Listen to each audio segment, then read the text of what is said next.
السلام علیکم ورحمۃ اللہ وبرکاتہ۔ ناظرین، آج کے اس خاص پوڈ کاسٹ میں ہم آپ کو خوش آمدید کہتے ہیں۔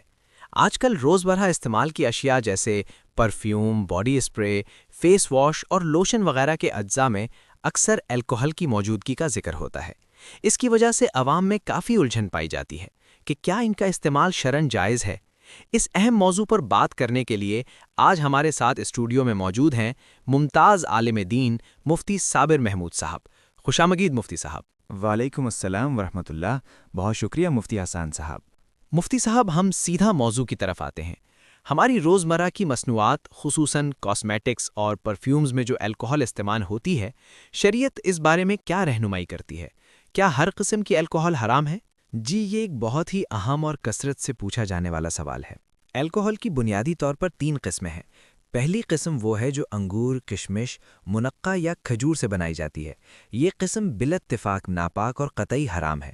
اس کا پینا، لگانا اور اس کی خرید و فروخت سب ناجائز ہے۔ تو کیا بازار میں ملنے والے پرفیومز اور لوشن وغیرہ میں یہی پہلی قسم کی الکوہل شامل ہوتی ہے؟ نہیں، ایسا نہیں ہے، اور یہیں سے الکوہل کی دوسری اور تیسری قسم کا ذکر آتا ہے۔ دوسری قسم وہ الکوہل ہے جو مذکورہ بالا اشیاء یعنی انگور اور کھجور کے علاوہ دیگر حلال اشیاء مثلاً جو، آلو، شہد، گنے یا سبزیوں وغیرہ سے حاصل کی جاتی ہے۔ اور تیسری قسم وہ الکوہل ہے جو کیمیکل یعنی سنتھیٹک طریقے سے بنتی ہے۔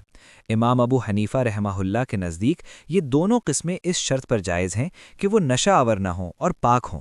اچھا، یعنی اگر الکوہل انگور یا کھجور سے نہیں بنی تو اس کا خارجی یعنی بیرونی استعمال کیا جا سکتا ہے؟ بالکل۔ عام طور پر فیس واش، باڈی اسپرے اور پرفیوم وغیرہ میں جو الکوہل استعمال ہوتی ہے وہ انگور یا کھجور وغیرہ سے حاصل نہیں کی جاتی، بلکہ دیگر حلال اشیاء یا کیمیکل سے بنائی جاتی ہے۔ اس لیے شریعت کا اصول یہ ہے کہ جب تک تحقیق سے یہ ثابت نہ ہو جائے کہ کسی چیز میں انگور یا کھجور والی حرام الکوہل شامل ہے، اس وقت تک محض شک کی بنا پر اس کے استعمال کو ناجائز اور حرام نہیں کہا جائے گا۔ ہاں، اگر کوئی شخص تقوی اور احتیاط پر عمل کرتے ہوئے اس سے بھی پرہیز کرے تو یہ زیادہ بہتر عمل ہے۔ ماشاء اللہ، آپ نے بہت واضح کر دیا۔ لیکن مفتی صاحب، بعض لوگ اشیاء کے اجزاء کو لے کر بہت زیادہ شک میں پڑ جاتے ہیں اور ہر چیز کو مشتبہ سمجھ کر چھوڑ دیتے ہیں، یہاں تک کہ ان کی زندگی مشکل ہو جاتی ہے۔ کیا اسلام اتنی سختی کا حکم دیتا ہے؟ ہرگز نہیں۔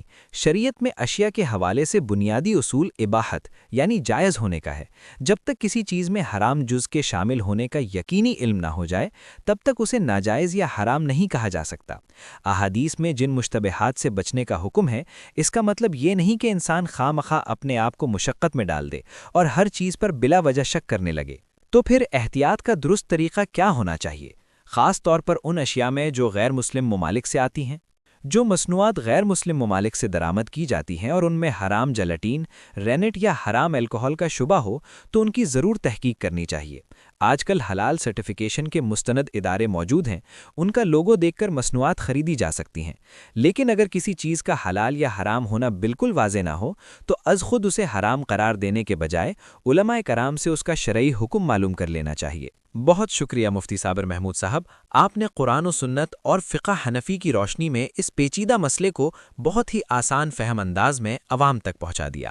جزاک اللہ خیر۔ اللہ تعالی ہم سب کو دین کی صحیح سمجھ عطا فرمائے، آمین۔ ناظرین، امید ہے اس گفتگو سے آپ کے ذہنوں میں موجود الکوہل اور اشیاء کے استعمال سے متعلق تمام الجھنیں دور ہو گئی ہوں گی۔ اصل چیز یقین ہے، محض وہم یا بلا وجہ شک پر احکام نہیں لگائے جاتے۔ اسی کے ساتھ اپنے میزبان مفتی حسان کو آج کے پوڈ کاسٹ سے اجازت دیجیے۔ اللہ حافظ۔